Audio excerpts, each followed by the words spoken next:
भगवान श्री कृष्ण जी के अनन्य भक्तों को अनंत सादर प्रणाम। आज दिनांक 26 जुलाई 2024 है।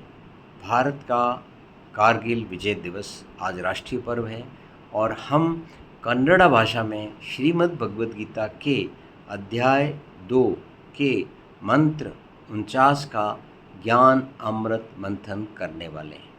आओ हम कन्नड़ा भाषा में शुरू करते हुए हरि भक्ति के जाप के साथ प्रारंभ करें। ओम नमो भगवते वासुदेवाय नमः। आइए सबसे पहले कन्नड़ा भाषा में समझें कि ಕನ್ನಡ ज्ञान क्या है। ಹೇ ಧನಂಜಯ, ಸಮಬುದ್ಧಿಯೋಗದ ಅಪೇಕ್ಷೆಗಿಂತ ಫಲಾಪೇಕ್ಷೆಯುಕ್ತ ಕರ್ಮ ಕೆಳಮಟ್ಟದ್ದು. ಹಾಗಾಗಿ ನೀನು ಸಮಬುದ್ಧಿ ಯೋಗಕ್ಕೆ ಶರಣಾಗು. ಏಕೆಂದರೆ ಕರ್ಮಫಲವನ್ನು ಇಚ್ಛಿಸುವವರು ಅತ್ಯಂತ ದೀನರಾಗಿರುವರು. आइए आप पाएंगे कि आपकी कन्नड़ा भाषा और संस्कृत में बहुत सारे शब्द सेम हैं। दूरेण ह्यावरं कर्म बुद्धियोगा धनंजय बुद्धो शरणं मनविच्छ कृपणाः फलहेतवः।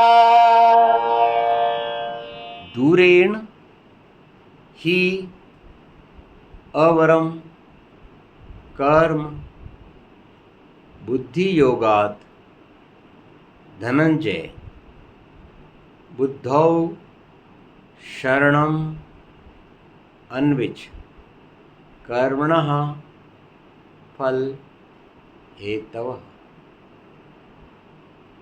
काम शुरू होने से पहले ही उसके रिजल्ट के बारे में विचार करने बैठ जाना, बहुत गहराई से सोचते रहना और फिर उसके बाद में उसी कर्म फल की इच्छा से काम करना अपने आप में निम्नतम प्रकार का कर्म है। श्रेष्ठतम प्रकार का कर्म है कर्म फल की इच्छा का त्याग।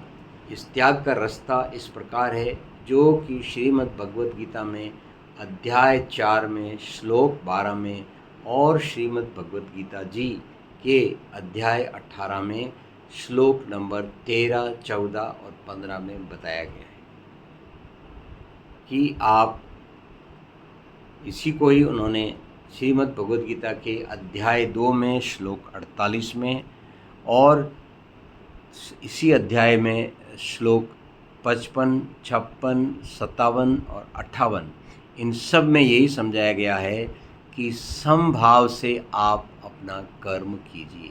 समभाव मीन्स जो कर्म का फल है वह आपने ईश्वर को सौंप दिया है, क्योंकि आप अपना जो भी कर्म कर रहे हैं वो ऑन बिहाफ ऑफ भगवान श्री कृष्ण जी है। जो भी काम कर रहे हैं वह फॉर भगवान श्री कृष्ण जी है और जो भी कर्म आपसे हो रहा है वह आपके अंदर बैठे हुए आपके व्यक्तिगत भगवान श्री कृष्ण जी द्वारा हो रहा है। Hey, इस where प्रकार are you? I'm missing you. धरती माता भी कहती है कि ऐसी सोच वाले लोगों की इस धरती पर कमी आ गई है। आओ हम सब मिलकर इस प्रकार की सोच वाले व्यक्ति बने और हर कर्म को भगवान श्री कृष्ण जी के लिए करें और वह ही सर्वश्रेष्ठ है। उदाहरण के लिए आज के भारत के संविधान के अनुसार इसका जो भी कर्मचारी कार्य करता है, चाहे वह राज्यपाल है, चाहे वह मुख्यमंत्री है या चाहे भारत का प्रधानमंत्री है, उनके हस्ताक्षर के नीचे एक ही बात आती है, on behalf of the president of India, Bharat के राष्ट्रपति के उद्धृत से। इसका मतलब है कि हम जो भी कर्म करते हैं वो हमारा एक सेंट्रल पूल है और जिसको हम कहते हैं भारत का राष्ट्रपति, और उस कर्म का जो भी फल होता है उसको हम बिगाड़ने, सुधारने, अपने पक्ष में करने का हमें क्या कोई हक बनता है? क्या ऐसा सोचना उचित है कि हम अपनी